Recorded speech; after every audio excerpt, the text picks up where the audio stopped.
Muy buenas tardes a todos, mi nombre es Gabriel Maruca, yo soy consultor y capacitador de la editorial Elsevier para las plataformas Scopus, ScienceDirect y el gestor de referencias Mendeley.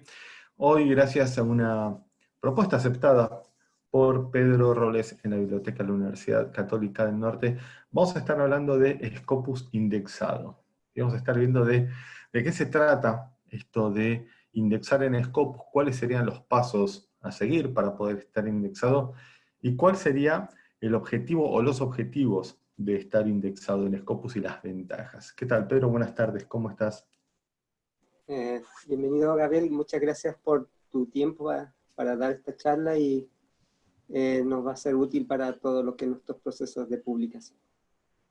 Perfecto, espero que así sea. Vamos a empezar primero con una presentación teórica, una presentación de PowerPoint, y después vamos a estar viendo la plataforma, ¿sí? Ya que ustedes conocen Scopus quizás como la base de referencias bibliográficas, pero también es una herramienta de análisis, y todos esos análisis se hacen a través de los metadatos de los artículos que están indexados, ¿sí? Vamos a comenzar muy rápidamente.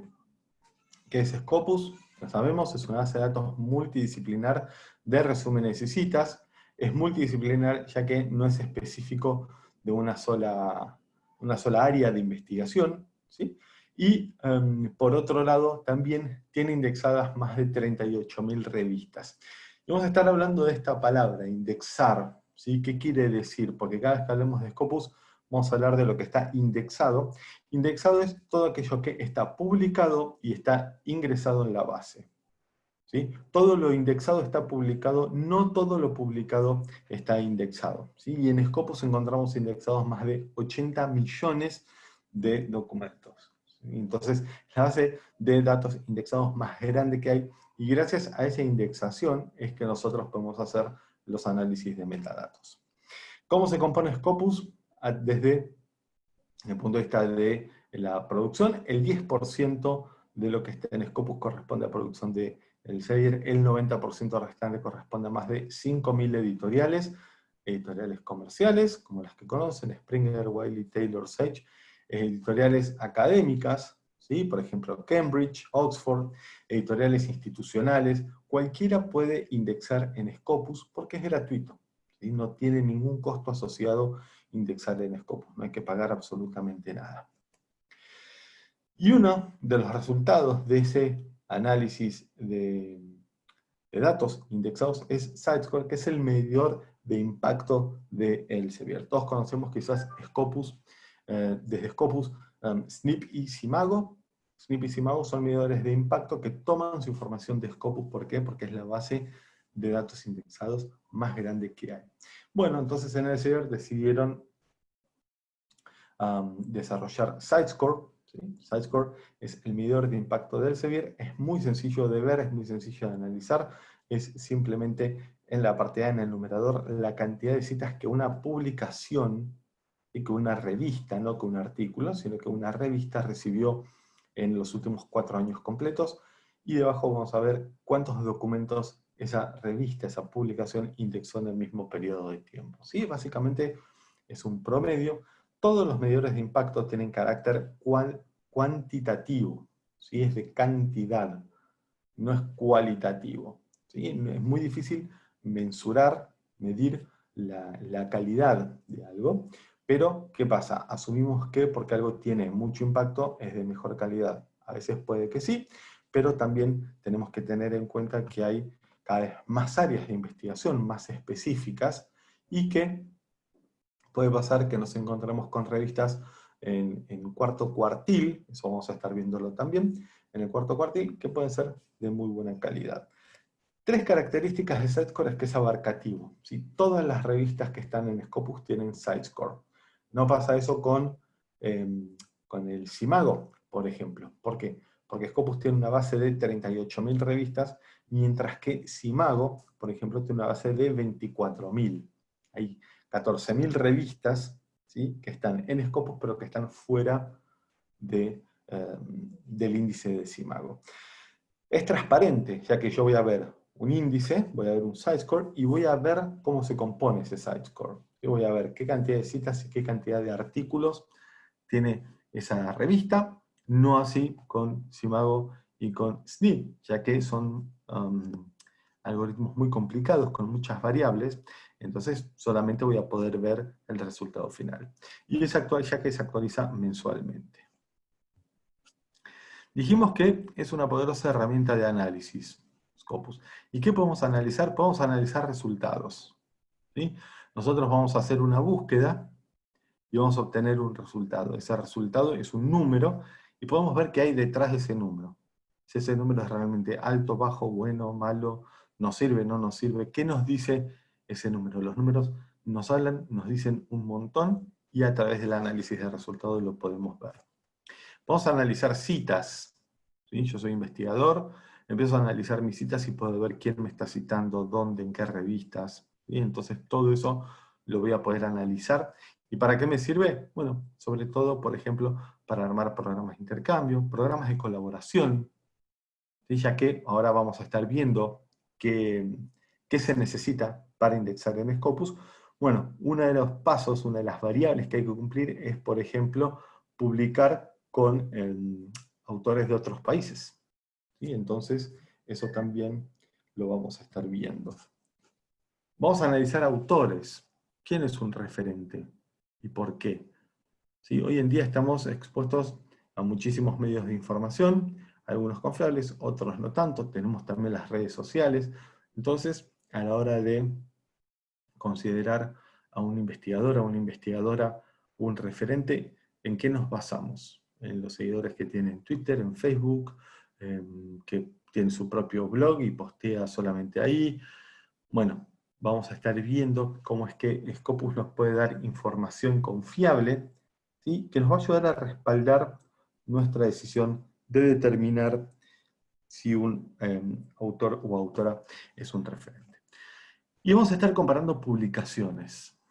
¿Sí? Estas publicaciones que están indexadas en Scopus, nosotros las podemos comparar gracias a que están indexadas.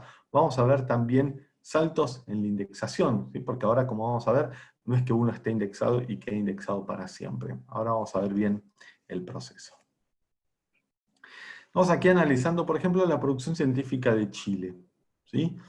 Vemos que tiene 191.504 documentos y ese número, así solo, mucho no nos dice.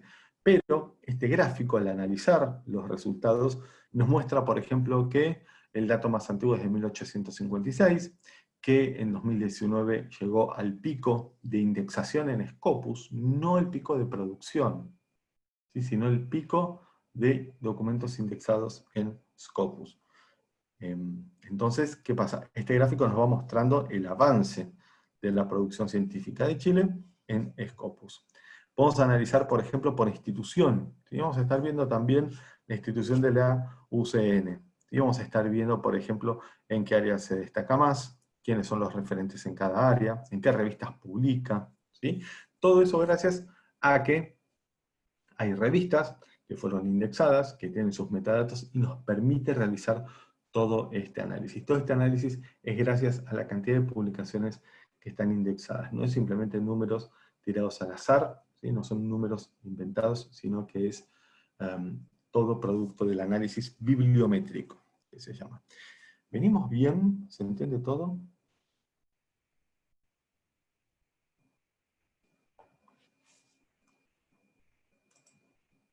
Sí, bien. Si hay alguna duda, por favor, desde aquí, desde el chat, para que no se me pase. Y cuando analizamos, vamos a analizar revistas. ¿Sí? Entonces, ¿para qué me sirve a mí analizar en qué revistas publican investigadores de la universidad? Y porque si yo soy investigador de esta área y tengo un documento listo para ser publicado, puedo acercarme a estas revistas y ver cuáles son las que tienen, por ejemplo, mejor recepción a la producción de investigadores de mi universidad. Si soy bibliotecario, por ejemplo, ver cuáles son las revistas en las cuales publican mis investigadores, pero no estamos suscriptos. Entonces también de ese lado darle acceso a la universidad, a la producción de autores de la institución. Los documentos por autor, ¿sí? Vamos a estar analizando ahí a los referentes en cada área, ¿sí? Y ver cuáles son también esas variables a considerar para ver si un autor o autora es un referente. Y por supuesto también las áreas. ¿Sí? Al analizar las áreas vemos, por ejemplo, a nivel país, por ejemplo, cuáles son las áreas más desarrolladas y ver si, por ejemplo, la institución quiere desarrollar alguna de esas áreas, analizar los referentes a nivel nacional. ¿Sí? Entonces, de esa forma, por ejemplo, obtener colaboración, que vaya a dar algún tipo de charla, etc. Así, siempre lo bueno es que vamos a tener toda esa información respaldada. Aquí fíjense que los números bajaron, porque bajó de 191.000 a 164.000. ¿Por qué? Porque analicé un periodo de tiempo determinado. Teníamos 191.000 documentos desde 1856, pero elegí ahora analizar los últimos 20 años. ¿Sí? Entonces por eso bajó de 191 a 164.000. Y ahí es donde yo voy a poder analizar, por ejemplo, y veo que a nivel nacional, Chile publica mucho en medicina, en física, en agricultura. Entonces, si hay alguna de estas áreas que la universidad no tiene tan desarrolladas y quiere empezar a fomentar, bueno, perfectamente podemos buscar un referente a nivel nacional en ese tema y consultarlo, que venga a dar una charla, si es posible contratarlo como profesor, etc. Y acá sí vamos a empezar a hablar pura y exclusivamente del proceso de indexación. ¿Sí? ¿Cómo comienza el proceso de indexación? ¿Qué pasos tenemos que cumplir? Esto es una página, que ahora se las voy a pasar por el chat, que es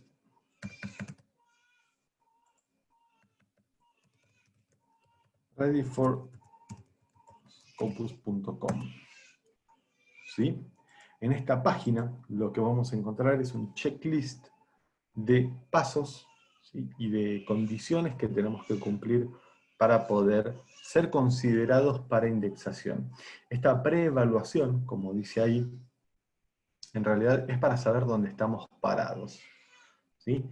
Tener un 100% en esta preevaluación no implica estar indexado automáticamente, ¿sí? Sino que lo que nos permite es saber en qué posición estamos, ¿sí? Y qué tan lejos o qué tan cerca estamos para completar el proceso. Hay diferentes tipos de variables y de condiciones que tenemos que cumplir. Acá vamos a estar viendo algunas, ¿sí? Pero lo ideal es hacer primero siempre esta preevaluación y ver dónde estamos parados. ¿Por qué? Porque no es lo mismo quizás trabajar sobre una base de 98 que sobre una base de 31.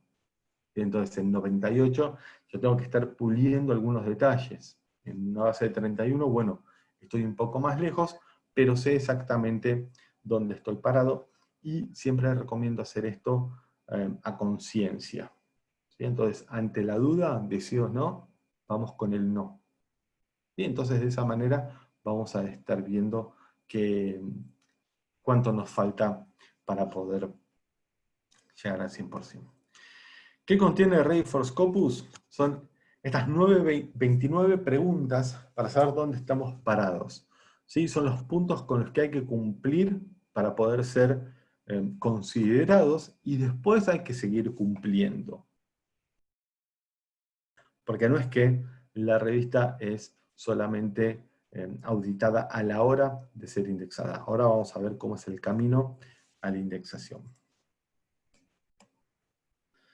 Entonces, ¿cuáles son algunas de estas variables? ¿Sí? Por lo menos la revista tiene que tener un mínimo de 2 años de antigüedad.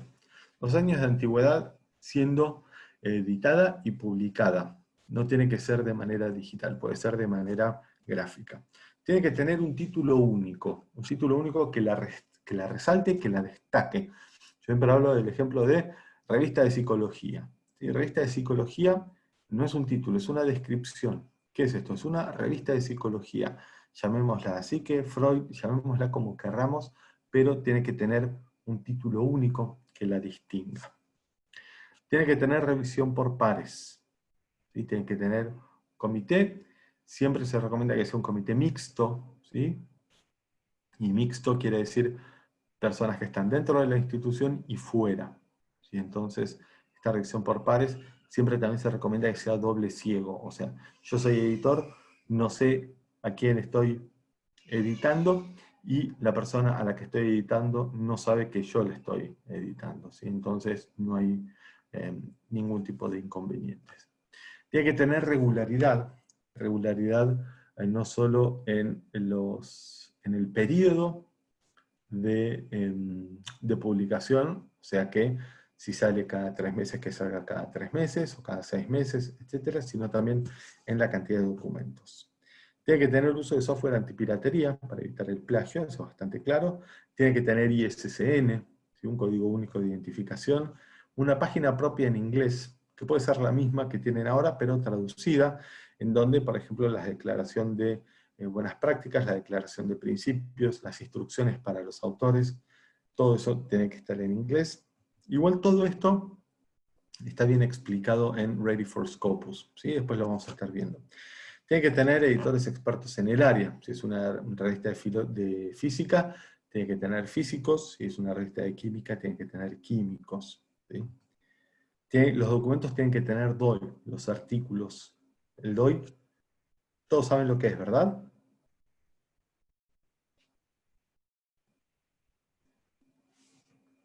¿Saben lo que es el DOI?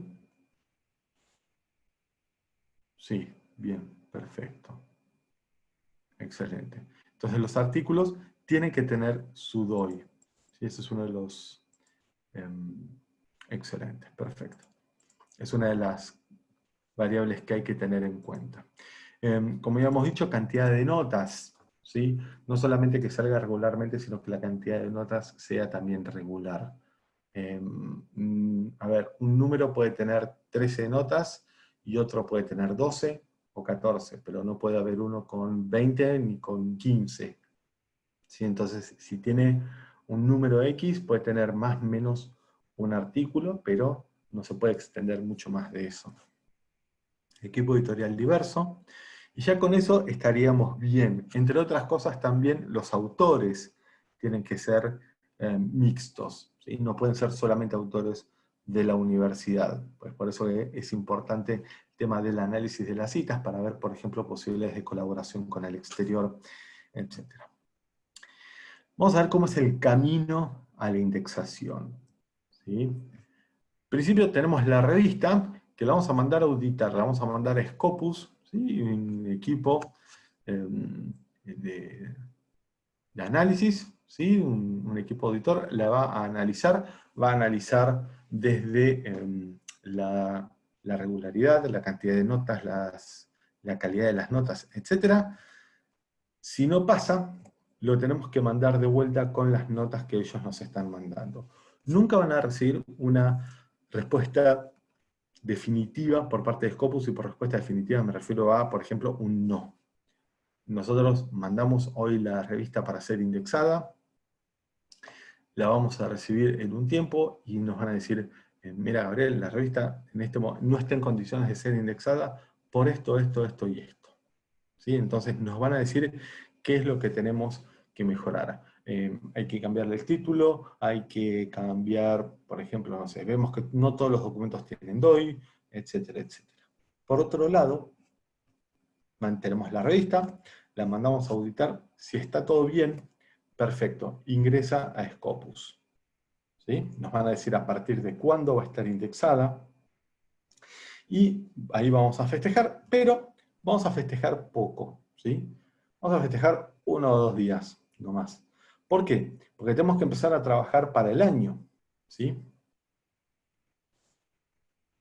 ¿Cuánto se demora el proceso? Buena pregunta, Humberto.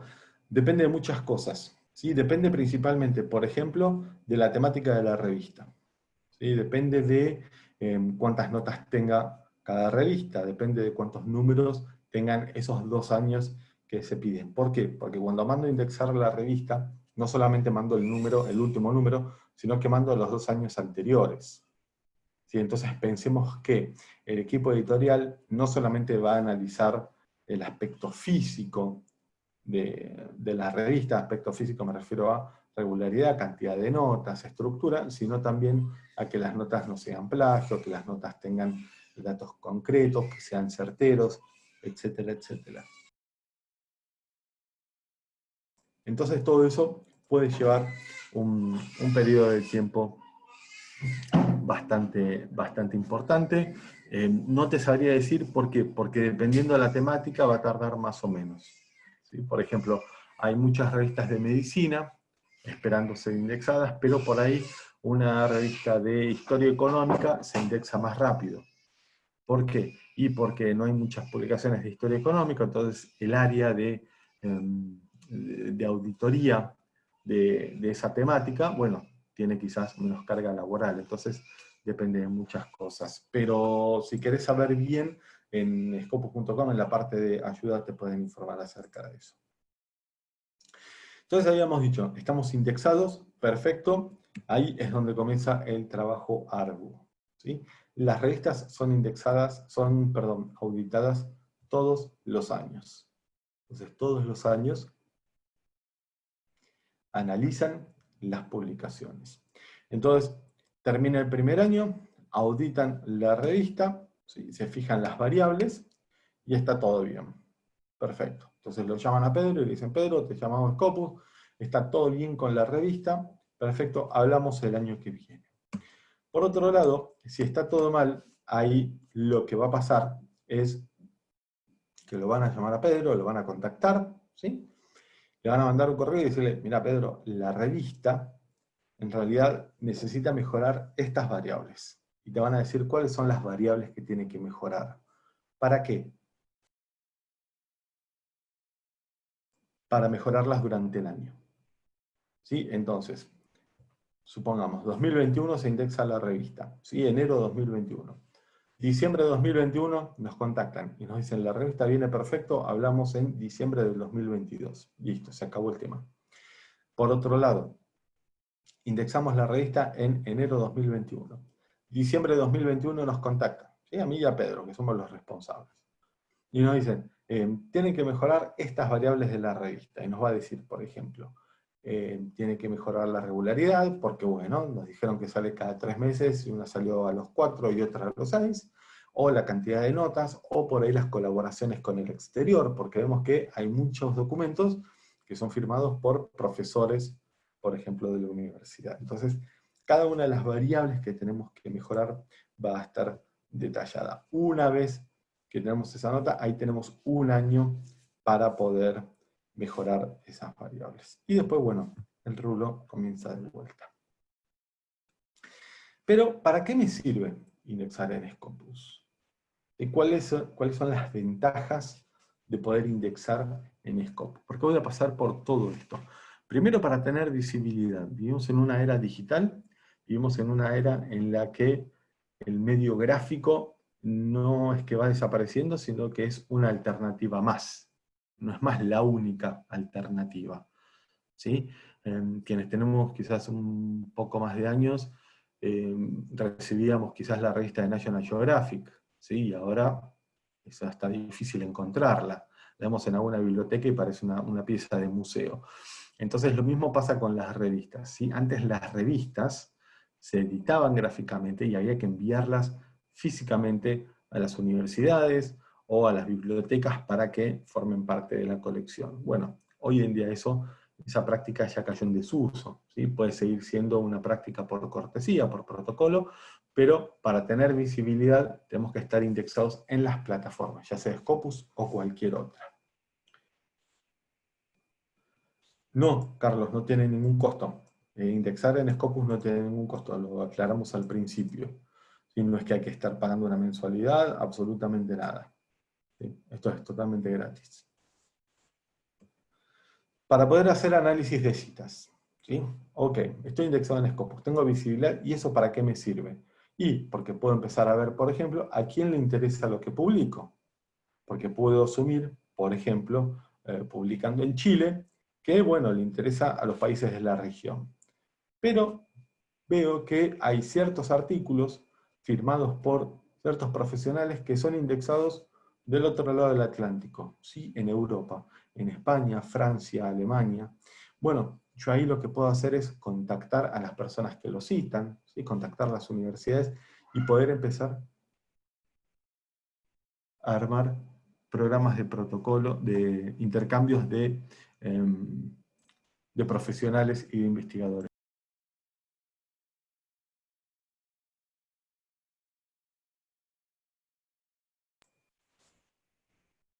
Puedo hacer análisis de colaboraciones, ¿sí? Entonces, tenemos un equipo conformado por 3 o 4 investigadores que son de la universidad, de afuera, y vemos, por ejemplo, el impacto de esas notas.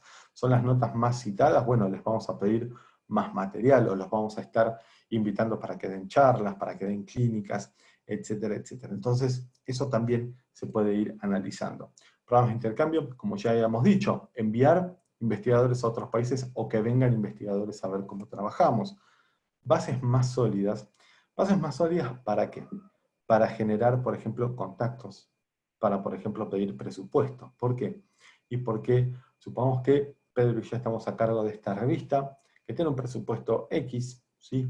Presupuesto que llegamos con lo justo, pero resulta que la revista tiene muy buen impacto, ¿sí? Tiene muy buena visibilidad, ayuda a mejorar la imagen también de la universidad, tenemos colaboraciones muy interesantes, entonces todo eso también ayuda a, por ejemplo, pedir otro tipo de presupuestos, o, por ejemplo, a la hora de contactar instituciones, lo podemos hacer de manera más sólida, ¿sí? No es simplemente ir y golpear la puerta del colega bibliotecario de la Universidad de la Sorbona. No, voy a ir a la puerta del profesor X, que es el que citó tantas veces este documento de nuestra revista, y le voy a pedir o una colaboración, o ver si le interesa escribir con nosotros, o si le interesa, por ejemplo, que lo visitemos, que nos vengan a visitar, etcétera, etcétera. Información comprobable, si yo voy a tener el respaldo de toda esa información. Si esta revista fue citada 200 veces, voy a tener las 200 citas. Si ese documento, si ese artículo fue citado por tal referente, por ejemplo, bueno, lo voy a tener, ¿sí? Entonces, de esa manera, no voy a andar adivinando, no voy a tener que estar viendo de qué manera puedo demostrar mi trabajo, sino que voy a tener bases comprobables y relevantes para demostrar todo lo que estoy diciendo. Y por supuesto hacer un seguimiento, ¿sí? Hacer un seguimiento de mi trabajo. Entonces comenzamos hace un año, teníamos esta estructura, el primer año publicamos tantos documentos con este impacto, el segundo año ya publicamos más documentos con otro impacto, ¿sí? Ya pudimos armar una estructura para una segunda revista, entonces de esa manera también se puede ir armando algo más interesante. Y por supuesto también mapeo. ¿Sí? Mapeo en el puro exclusivo significado de la palabra, tener identificadas áreas y regiones del mundo donde, por ejemplo, nuestra producción tiene impacto. ¿Sí? Hay una herramienta muy interesante de Elsevier que es Saibal, que nos ayuda, por ejemplo, a mapear este tipo de trabajos y ver, por ejemplo, cuáles son los países con los que más colaboramos, cuáles son los países que generan los documentos que tienen mayor Field Weighted Citation Impact, ¿sí? O sea, impacto específico en el área. ¿Sí? Entonces, todo eso también es muy útil.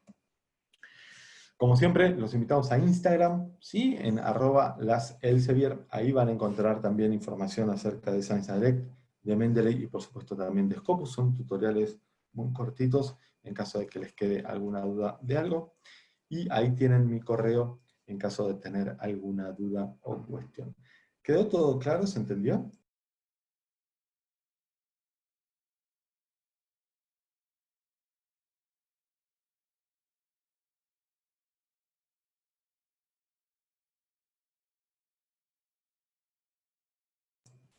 Perfecto. Vamos entonces ahora a pasar a Scopus.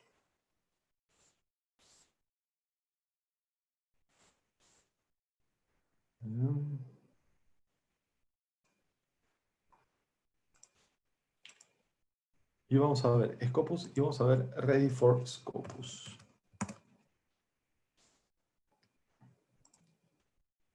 Estamos viendo Ready for Scopus.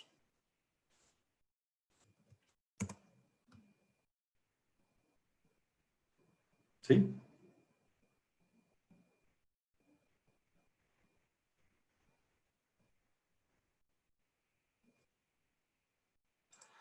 Perfecto. Esta es la que les decía, es la preevaluación para poder ver dónde estamos parados, ¿sí? Antes de enviar la revista a Scopus. ¿Por qué recomendamos esta preevaluación? Porque quizás podemos mandar la revista en cualquier momento. El tema es Si nosotros vamos a esperar a que Scopus nos diga qué es lo que nos falta o cuáles son las variables que tenemos que mejorar antes de estar indexados, bueno, puede pasar un periodo de tiempo, ¿sí? Entonces, si yo hago esta preevaluación, ahí lo que voy a lograr es ganar tiempo y ya ir anticipándome. Es muy sencillo, está en español, como pueden ver, título de la revista, nombre y apellido, ¿sí? El rol, país, correo. Si bien la revista no va a estar a cargo de una sola persona, ¿sí? Ya que se recomienda un grupo, ya que es mucho trabajo, bueno, ¿qué pasa? Lo que recomendamos es que sí sea una sola persona la encargada de poder estar en contacto con la editorial, ¿sí? Y aquí empezamos. Entonces, la revista tiene un mínimo de 2 años y siempre vamos a tener aclarado cada ítem. ¿De qué está hablando cada uno de los puntos que estamos viendo aquí? La revista tiene un título único que no es idéntico a una revista que ya existe en Scopus, tiene revisión por pares, si tiene las palabras en inglés, las referencias en alfabeto romano, las referencias presentadas en alfabeto romano, si se publica regularmente, bueno, todos los puntos que habíamos visto, ¿sí? Para poder ir viendo, ¿sí?, en qué estadio estamos. De vuelta, esto se va a completar, podemos llegar al 100, estar en el 100% no implica que vamos a estar automáticamente indexados, pero bueno, aleja las probabilidades. Y ahora sí pasamos a Scopus, ¿sí? Entonces, ¿qué pasa? Yo estoy registrado en Scopus, entonces como estoy registrado puedo guardar búsquedas, ¿sí? Si ustedes ingresan por la página de la biblioteca, ustedes necesitan registrarse sí o sí en la página de la biblioteca, pero no es obligatorio registrarse en Scopus. Estando registrado o no, en Scopus voy a acceder a la misma información. El tema es que, estando registrado, puedo, por ejemplo, guardar búsquedas, puedo generar alertas, ¿sí? Entonces, por ejemplo, en este caso yo hice una búsqueda general de todos los documentos que hay en Scopus, fíjense, más de 80 millones de documentos. Entonces, por ejemplo, me puedo generar una alerta y cada vez que haya algo publicado en Scopus me va a llegar un correo informándome, ¿sí? Yo puedo poner una alerta que sea mensual, semanal o diaria, y puedo, por ejemplo, poner más correos, puedo poner correos de todos ustedes, etc. Si no estoy registrado, al hacer clic aquí en Set Alert, no me va a aparecer esto, sino que me va a aparecer un mensaje que me diga regístrate o logueate. Bien, entonces, tenemos aquí todos los documentos que están indexados en Scopus. Fíjense, más de 80 millones de documentos. Y fíjense ahora con qué velocidad lo que vamos a hacer es llegar a la producción de Chile y después de la universidad. ¿Por qué? Porque lo único que tengo que hacer es filtrar por país. Aquí tenemos Chile. Limit to, elijo que se limite solamente a este país. Si elijo exclude, lo va a excluir, ¿sí? Y aquí tenemos 194.000 documentos y vamos a analizar este resultado. 194.000. ¿Es altos, bajos, buenos, malos, lindo, feo? No lo sabemos. Como estoy trabajando con más de 5.000 editoriales, ¿sí?, y estoy haciendo análisis bibliométrico, yo, por ejemplo, siempre tengo los datos ordenados por el artículo más citado. Y a veces me sorprendo de cuándo es el documento más citado. Yo tengo búsquedas, por ejemplo, donde el documento más citado es de 1979, por ejemplo. En este caso es de 1978 y tiene 11.584 citas. El segundo es de 99 y así. Pero ahora lo que vamos a hacer es analizar este resultado. Recordemos, ¿sí?, que todos estos resultados, todas estas búsquedas, son posibles gracias a los datos indexados, ¿sí?, a las publicaciones que han sido indexadas y permiten hacer este análisis bibliométrico.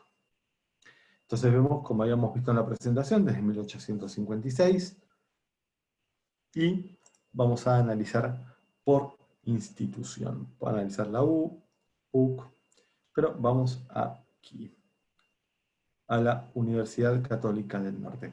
¿Por qué tengo que hacer clic en el resultado y no en el nombre de la institución? Si hago clic en el nombre de la institución, me lleva a la página, y fíjense esto, ¿sí? Me lleva, y fíjense todos los nombres que tiene la universidad. Universidad del Norte, incluso. Catholic University of the North. Es importante entender la importancia de una correcta afiliación de la universidad, ¿sí? Cada universidad tiene facultades, cada facultad tiene departamentos, institutos, áreas, etc. Es importante, ¿sí?, que se arme un protocolo, si no está armado, y si está armado, que se respete ese protocolo de afiliación. ¿Para qué? Para no quitarle visibilidad a los trabajos de la editorial y de la universidad. ¿Sí? Entonces, por ejemplo, acá tenemos 5.206 documentos y acá tenemos 5.196. Tenemos unos 10 documentos de diferencia. ¿Por qué? Porque estos son solamente los que tienen esta afiliación. Vamos a ir a ver esos. ¿Sí? Entonces tenemos Universidad Católica del Norte. Aquí tiene su ID, la universidad.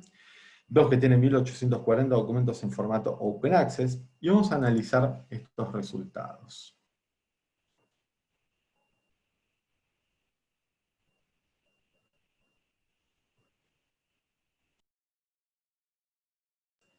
Vemos que el dato más antiguo es de 1964, ¿sí? Y cómo fue aumentando la indexación de documentos en Scopus. Podemos ver, por ejemplo, documentos por área, y podemos ver quiénes son los referentes en cada área, ¿sí? Entonces, por ejemplo, no sé, supongamos en física. Vamos a ir a física, vamos a analizar esos documentos.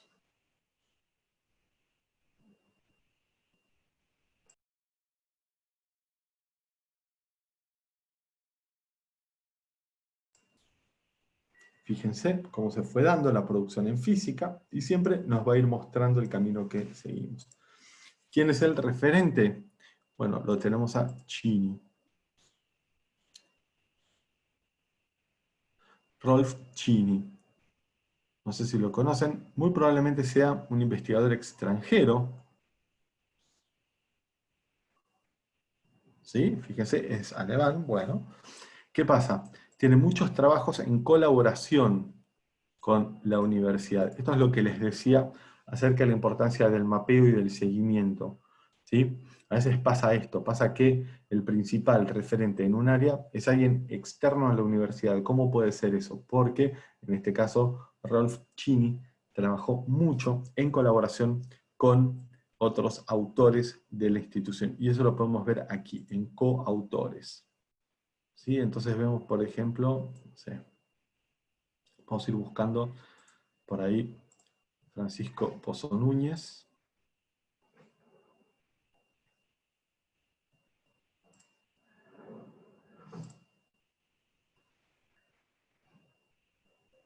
¿Sí? No sé si lo conocen, pero es de la Universidad Católica del Norte. ¿Sí? Entonces, ¿qué pasa? Este autor quizás está investigando en la universidad, o quizás es parte de los profesores. A ver. Miguel Murphy, por ejemplo. ¿Estaba acá? Estaba.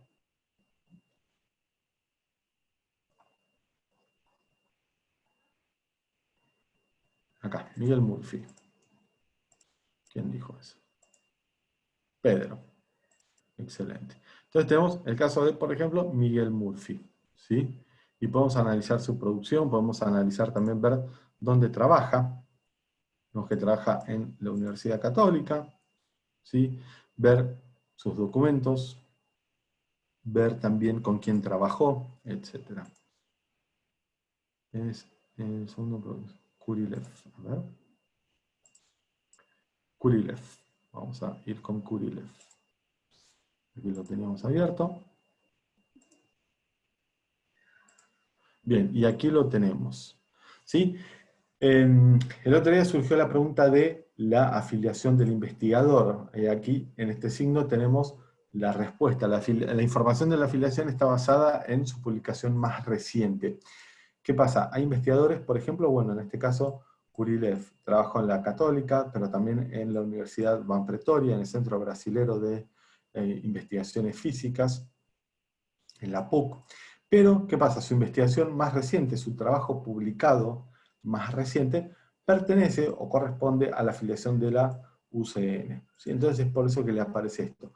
De todas maneras, ¿sí? Yo como investigador y como usuario de Scopus, cuando tengo mi ID de Scopus, yo todo esto lo puedo modificar.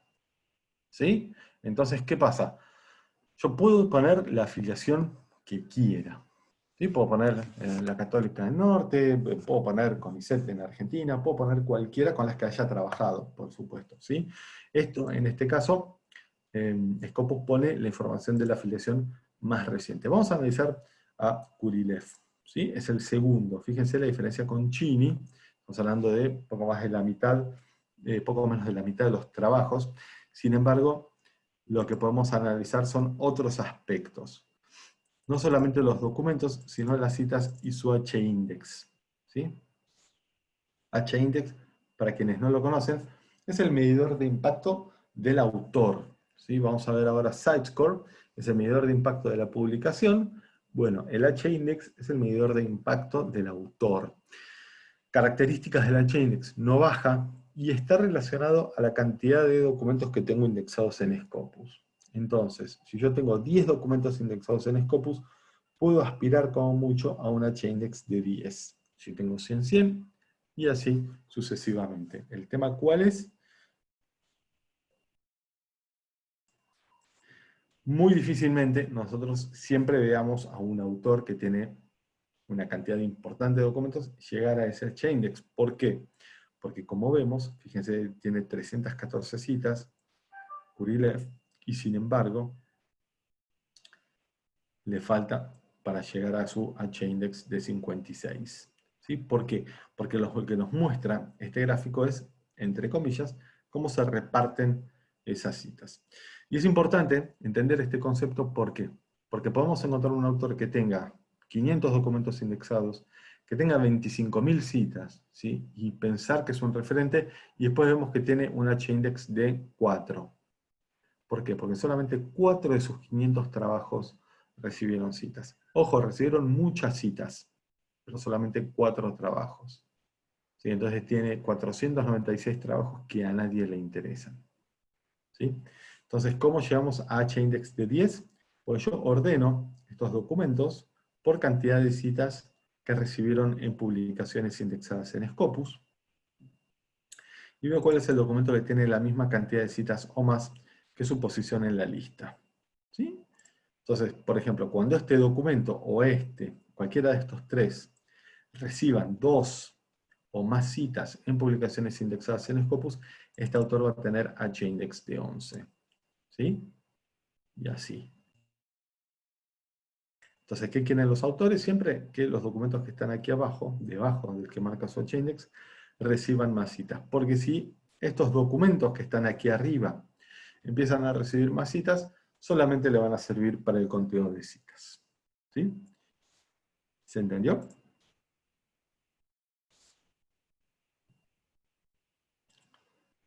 Bien. Ahora, ¿qué pasa? Yo aquí cometí un error, porque analicé los autores y no me fijé de algo muy importante, que es esto, el periodo de tiempo. Yo acá estoy analizando desde 1968, ¿sí? 52 años. Yo lo que tengo que hacer es elegir el periodo de tiempo que a mí me interesa. Vamos a poner 2015, los últimos 15 años. ¿Para qué? Para analizar precisamente el periodo de tiempo que quiero estudiar o investigar. Y fíjense, ¿sí? De Kurilev pasó a Penini, igual por poquito también. Pero esto me da la posibilidad también de analizar a Flavia Penini.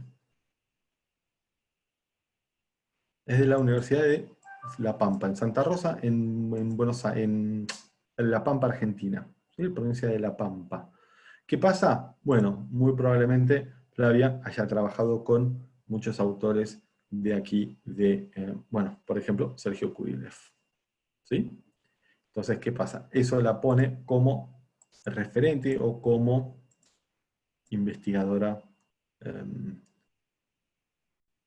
de la UCN de La Plata, y terminamos en Kurilev. Siempre, antes de empezar a analizar los autores, tengo que elegir esto, el periodo de tiempo. ¿Sí? Porque fíjense cómo cambia. La lista Kurilev está segundo, ahora está cuarto. Entonces, si yo dejo el dato original de 1968, voy a tener más documentos. En lugar de 728 tenemos 828, 102, 49, Penin estaba tercera, pero siempre tener en cuenta eso, elegir primero el periodo de tiempo. ¿Y para qué me sirve esto también? Porque si yo soy estudiante de UCN, ¿sí? Y quiero empezar a publicar mis trabajos, ¿dónde los publico? ¿Y cómo hacen ustedes para empezar a determinar las publicaciones, a elegir, a considerar, para poder empezar a publicar sus trabajos? ¿Sí? Porque hablemos del proceso de publicación. El proceso de publicación es lento y largo. No es que ustedes mandan un artículo, mandan un documento para ser publicado, y a la semana ya les están contestando y al mes están publicados. ¿Sí? No, es un proceso lento. ¿Por qué? Porque ustedes mandan hoy el documento, quizás en 6 meses les están contestando, y en 6 meses quizás les contestan que los publican en 1 año o 1 año y medio.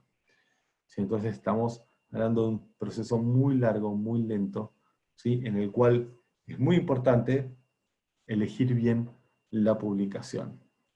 ¿Sí? Yo soy estudiante de física de la UCN y quiero empezar a publicar mis trabajos. ¿Dónde voy? Voy aquí, voy a documentos por publicación. Ya tengo los últimos 15 años.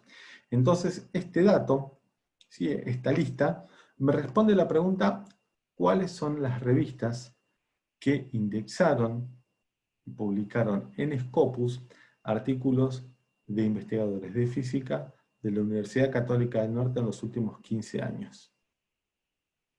¿Sí? Esa es la pregunta que responde este cuadro, ¿sí? Bastante específica. Entonces, lo que voy a hacer es empezar a analizar estas revistas y ver si me sirven o no. ¿Por qué? Pues yo tengo que ver algunas variables de las publicaciones y ver si se condice o no con, con el tema de mi trabajo. ¿Me siguen hasta ahora? ¿Alguna pregunta? ¿Alguna consulta? ¿Algo que no haya quedado claro?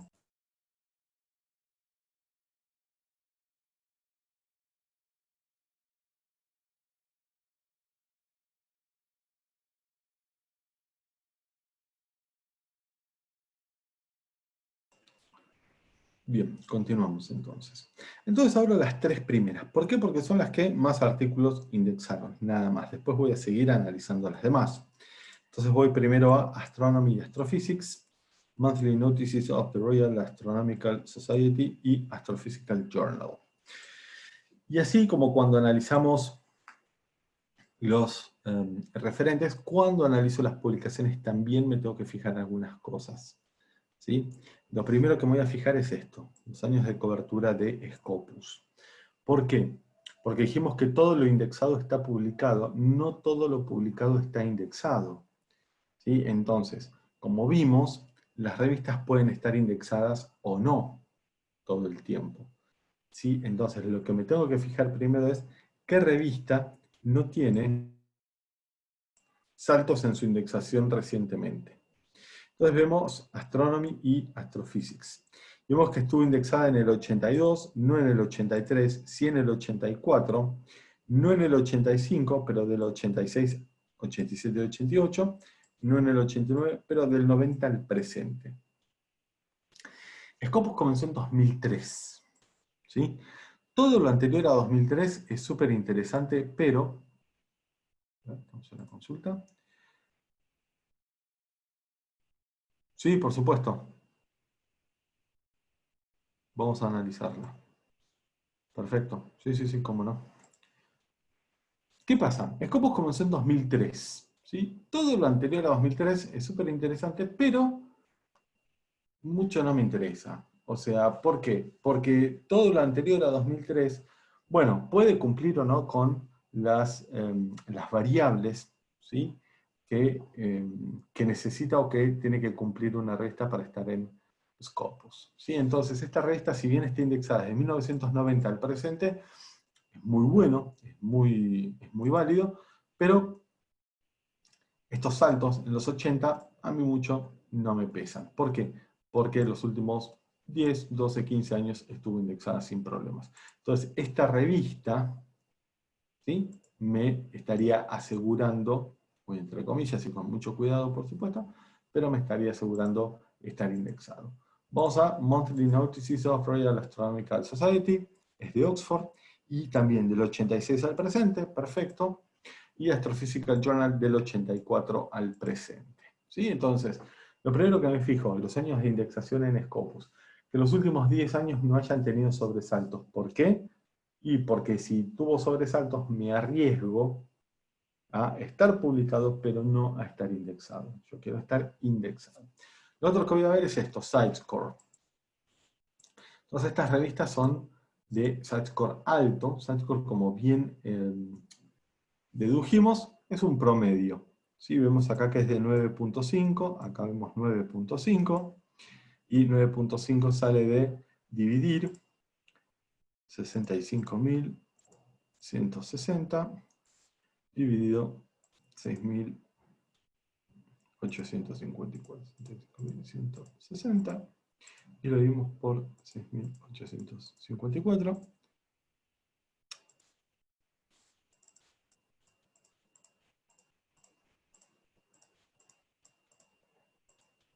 9.5. ¿Sí? Es un promedio. SiteScore es un promedio de la cantidad de citas que recibió cada artículo en esta revista. ¿Sí? Entonces, ¿qué pasa? Por supuesto que hay documentos que recibieron más citas, otros menos, pero ¿qué pasa? Estar indexado en esta revista implica la posibilidad de obtener hasta 9.5 citas en publicaciones indexadas en Scopus. Todo esto está indexado en Scopus, es por eso que yo lo puedo auditar. ¿Sí? Y puedo analizar las citas, y puedo ver dónde lo citaron, etcétera, etcétera. Entonces voy a ver esta, 8.5, también bastante alto, y esta 9.0 también muy alto. Entonces ya me fijé los años de indexación, SiteScore, y me tengo que fijar dos datos más, que son la cantidad de documentos que indexaron en 4 años, ¿sí? Entonces, a mayor cantidad de documentos, muy entre comillas y con mucho cuidado también, mayor probabilidad de que me indexen, de que me publiquen, ¿sí? Y lo otro que me voy a fijar son las áreas de cobertura. Entonces veo estas 6.854 documentos en 4 años, esta 12.438 y esta 12.101. Entonces estas dos me convienen más en cuanto a cantidad de documentos. ¿Por qué? Porque me tengo que fijar la última parte, que es el área de cobertura, o las áreas de cobertura. Y esta habla de espacio y ciencias planetarias, y astronómica y astrofísica, espacio y ciencias planetarias, astronómica y astrofísica, espacio y ciencias planetarias, astronómica y astrofísica. Entonces, considerando que estas dos tienen un SiteScore parecido, 8.5, 9.0, ¿sí? Pero también están indexadas hace mucho tiempo, publican muchos documentos, hablan de los mismos temas y reciben también muchas citas, yo estaría eligiendo entre estas dos. Por supuesto que no voy a elegir entre estas dos. ¿Por qué? Porque son revistas de primer cuartilo, son revistas de segundo cuartil. Ahora vamos a estar hablando de los cuartiles, ¿sí? Pero esas son las variables que revisaríamos.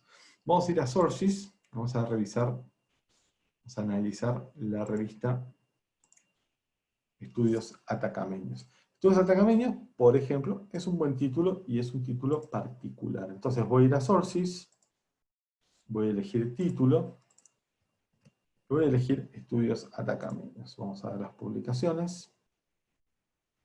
Y aquí la tenemos. ¿Sí? Es de Open Access, O sea que todo el contenido de la revista está disponible. ¿Es así, Pedro? Sí, exacto.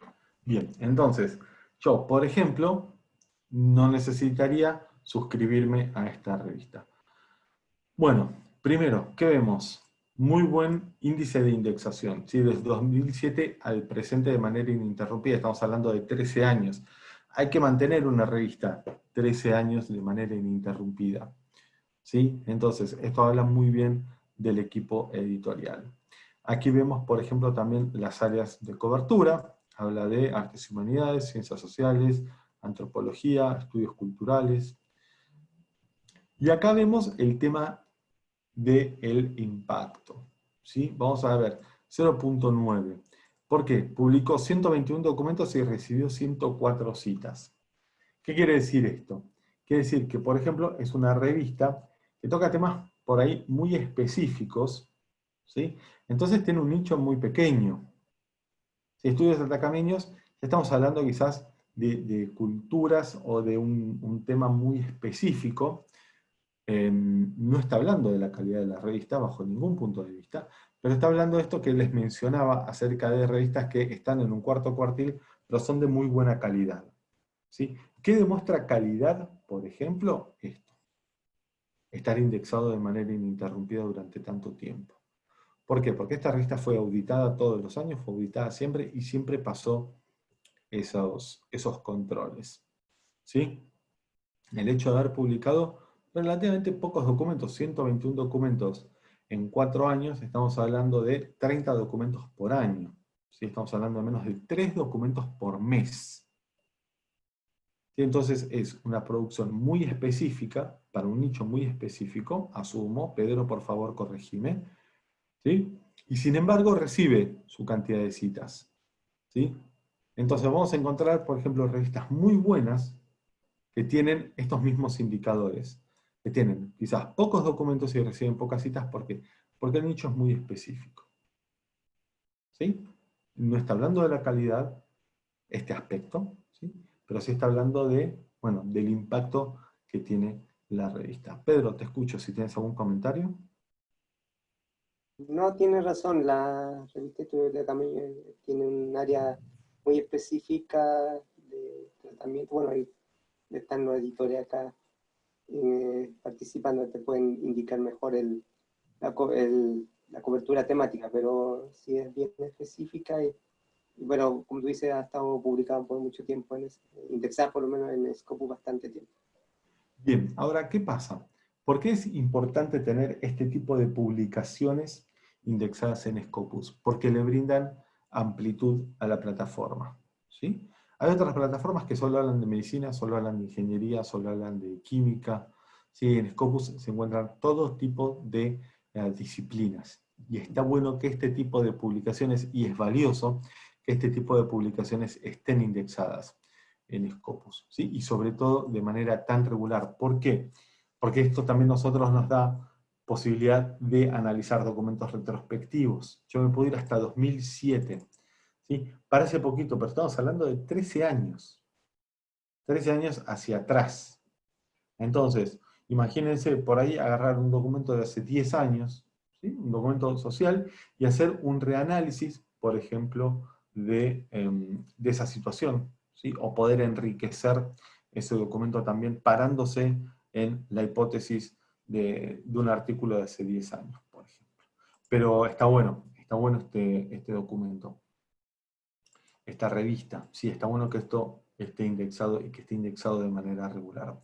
Si yo quiero saber, por ejemplo, cuántas revistas hay indexadas por país, por institución, etcétera, lo que voy a descargar es esto, Scopus Source List. Descárguenlo con las métricas. Este Scopus Source List nos va a descargar, ¿sí?, un Excel donde están absolutamente todas las publicaciones, todas las revistas que están indexadas en Scopus. Hay algunas que fueron descontinuadas, hay otras que continúan, hay otras que cambiaron de nombre, hay otras que fueron absorbidas, pero lo bueno es que yo tengo toda esa información aquí detallada y, por ejemplo, puedo hacer un análisis de publicaciones por país, por institución. en qué idioma se publica, qué temas trata. ¿Sí? Entonces, esta lista, este source list, también es interesante. Vamos a buscar ahora otras revistas de física. Tenemos acá un comentario. El idioma español puede ser perjudicial para su visibilidad. Raquel, muy buen comentario. No va a ser perjudicial para la visibilidad. ¿Por qué? Porque uno de los requerimientos que tiene Scopus es que título, abstract y palabras claves estén en inglés. Cada documento que se publica, y Pedro y el equipo de estudios atacameños pueden dar fe de esto, cada documento que es publicado va a ser publicado en español, por supuesto, pero título, abstract y palabras claves tienen que estar en inglés, precisamente para no dañar la visibilidad de la revista. ¿Sí? Vamos a volver aquí, y vamos a hacer de vuelta esta búsqueda. Vamos a ver los documentos de Chile más precisamente. ¿Sí? De hecho, sí. Y vamos a ver esto, vamos a ver abajo de todo un filtro de idioma. Y fíjense, si bien los documentos son de Chile, fíjense en qué idioma están publicados. La mayoría. En inglés. ¿Sí? Eso es por una cuestión de visibilidad, por una cuestión de impacto, por una cuestión de llegada, pero fíjense que el segundo idioma es español, y cuando hago clic en el resultado, ¿qué voy a ver? Voy a ver el título en inglés y después en español. Precisamente, como bien estabas diciendo, Raquel, para no perjudicar ni dañar la visibilidad. Entonces yo como investigador voy a estar investigando en inglés, ¿sí? Me puedo cruzar con este documento que está en español, título, abstract y palabras claves van a estar en inglés, yo lo leo, me interesa, descargo el documento y lo traduzco, no hay ningún problema. ¿Sí? Pero de esta manera no se daña la visibilidad. Muy buen comentario. Entonces, no importa el idioma en el que yo publique, mientras título, abstract y palabras claves estén en inglés. Estamos hablando de física. ¿Sí? Entonces tengo, por ejemplo, teoría y química física, física y astronomía. Yo puedo elegir el área general o un área más específica. Vamos a elegir física y astronomía. Y habíamos hablado de los cuartiles. Todos saben lo que son los cuartiles, ¿verdad? ¿Están familiarizados con el concepto?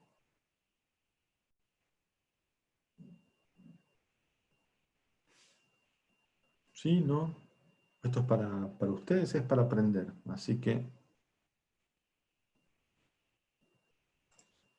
¿Sí? Bien, perfecto. Perfecto. Entonces, ¿qué pasa? ¿Las mejores revistas son las del primer cuartil?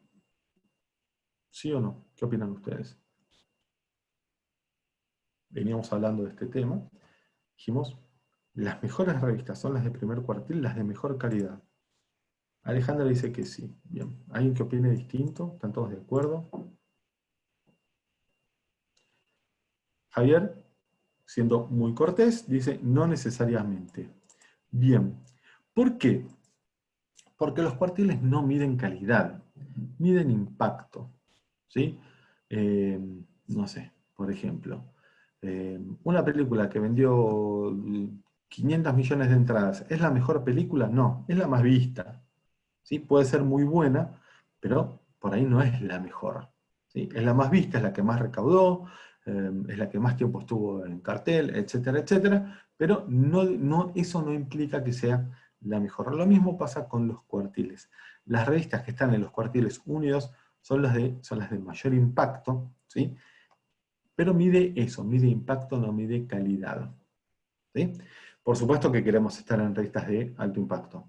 ¿Sí? Por supuesto, eso es lo que buscamos todos, pero también tenemos que entender que hay revistas que están en el cuarto cuartil, que son de muy buena calidad.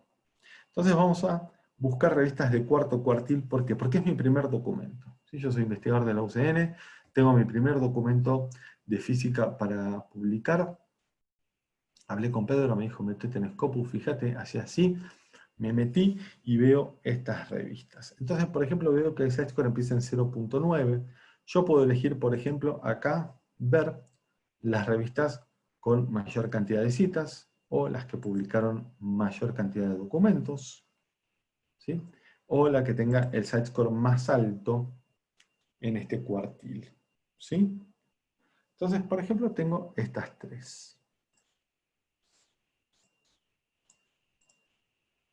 Fíjense que es el mismo site score que tenía Estudios Atacameños, pero no por eso, ¿sí? Está hablando de la calidad, ¿sí? La revista puede tener muy buena calidad, pero ¿qué pasa? Al ser de un nicho muy específico, y esto pasa con revistas de medicina también, ¿sí? Las revistas de medicina no están todas en el primer cuartil, hay revistas de cuarto cuartil. ¿Por qué?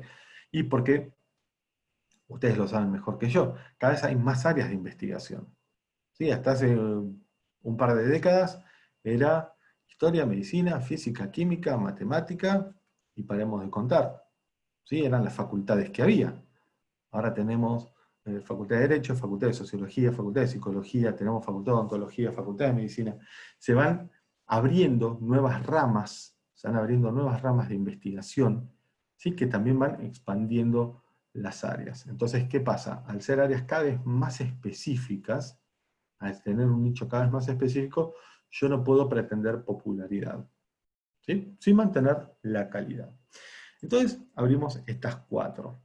Lo primero que nos fijamos, los años de cobertura de Scopus, y acá ya, bueno, medio como que me hace ruido. ¿Por qué? Porque estuvo indexada del 2007 al 2016, no estuvo en el 2017, apareció en el 2018 y el 2019 ni noticias. ¿Sí? Entonces, bueno, esta revista a mí ya, solo por esto, mucha confianza no me da. Entonces la podemos cerrar y abrir otra para tener siempre tres. Esta es de India, esta es de Rusia. Vamos a abrir esta. Entonces tenemos Lecture Notes in Physics. Fíjense, 81, 85, 88, esto no me interesa, del 2003 al presente. Bien, ese es el periodo ideal. Desde que comenzó Scopus, indexada sin inconvenientes, perfecto, nos quedamos. Score de 0.9, 500 documentos, habla solo de física y astronomía. Vamos a ver esta, Advances in Science, Technology and Engineering Systems, del 2016 al presente, es relativamente nueva. 900 documentos, y veo que habla de ingeniería, management de la tecnología y la innovación, y física y astronomía. Y Journal of Computational Physics X, del 2019 al presente. Es nuevísima esta revista. 0.4, 32 documentos nada más, pero claro, fíjense, estuvo indexada un año. ¿Sí? Si bien el periodo de 2016-2019, en un año publicó 32 documentos, y habla de computación y ciencias aplicadas y física. Esta no me cierra. ¿Por qué? No me cierra porque publica pocos documentos y no son mis temas de investigación. Entonces lo que tengo que saber bien es de qué habla la revista y de qué habla mi artículo. ¿Sí? Entonces de esa manera yo voy a lograr identificar qué revistas, ¿sí?, son las idóneas para publicar mi documento. Esta habla de ingeniería, management de la tecnología y la innovación, física y astronomía. Bien, publicó 942 documentos frente a los 500 de Lecture Notes in Physics. Esta sería la ganadora. No me voy a definir ahora, sino que voy a seguir viendo algunas otras revistas. ¿Sí? Tengo 9, así que mucho más no me queda. ¿Qué voy a hacer? También voy a ir acá. Voy a ir al Journal Finder. No sé si lo conocen, si lo escucharon nombrar. Se los paso aquí. El Journal Finder es una herramienta de Elsevier para ver cuáles son las revistas, las publicaciones que mejor se ajustan a mi tema de trabajo, ¿sí?, a mi artículo. Solamente necesito el título, el abstract, palabras claves y a qué área de investigación corresponde. Y si se fijan acá, puedo definir y puedo refinar un poco más la búsqueda. Y yo puedo marcar solamente documentos que sean de Open Access o solamente por suscripción, elegir el Site Score o el Impact Factor de Clarivate. Y esto es lo que les decía. El periodo de primera decisión y el tiempo de publicación. Como ven, están marcadas 52 semanas, un año, ¿sí?, el periodo máximo. Yo, por ejemplo, quiero una revista que me responda en 6 meses y me publique en 5, en 7, ¿sí? En 28. Entonces, ¿qué pasa? Por supuesto que cuanto más puntilloso y cuanto más quisquilloso sea mi solicitud, voy a tener menos opciones, pero van a aparecer esas opciones. ¿Sí? Tiempo de primera decisión, que dice desde que lo mando al manuscrito hasta que se inicia el proceso, y tiempo de publicación, que es en cuánto tiempo va a estar el documento publicado. ¿Sí? ¿Se entendió? Entendimos la importancia y el proceso de la indexación y para qué. Para poder hacer todo este análisis. Los años de indexación en Scopus dependen de los documentos retrospectivos que tenga la revista indexada. Todo lo que esté indexado en Scopus queda indexado, lo que no esté indexado no lo estará. Y eso es importante saberlo. Año en que la revista no esté indexada, año en que esos artículos no van a aparecer en Scopus. Si el año pasado no estuvo indexado, no es que lo mando de vuelta y bueno, Scopus va a decir, bueno, a este muchacho por insistir le vamos a indexar la revista. Desafortunadamente no es así, pero eso es lo que también le brinda que tiene. ¿Alguna otra pregunta, alguna otra consulta? Bien, entonces estamos por terminar la sesión. Pedro, muchísimas gracias por aceptar la propuesta de esta serie de capacitaciones. Como siempre, quedo atento para lo que necesiten. Sí, agradecemos mucho tu entrega de contenido, está bastante especificado y bueno, las dudas, bueno, la pueden canalizar contigo los editores de revista o si tienen alguna duda para poder indexar sus publicaciones o cómo seguir manteniendo las que están indexadas. Bueno, te agradezco la información, espero tu retroalimentación con los videos, con el video de la sesión para poder compartírselo a los que asistieron. Y bueno, nos queda una última sesión dirigida al gestor de referencias Mendeley. Exacto. La próxima semana. Así que hasta el momento serían como las capacitaciones con ustedes y bueno, cualquier novedad la estaremos informando a todos. Perfecto. Muchísimas gracias a todos. Que tengan buenas tardes. Gracias a todos, saludos a todos.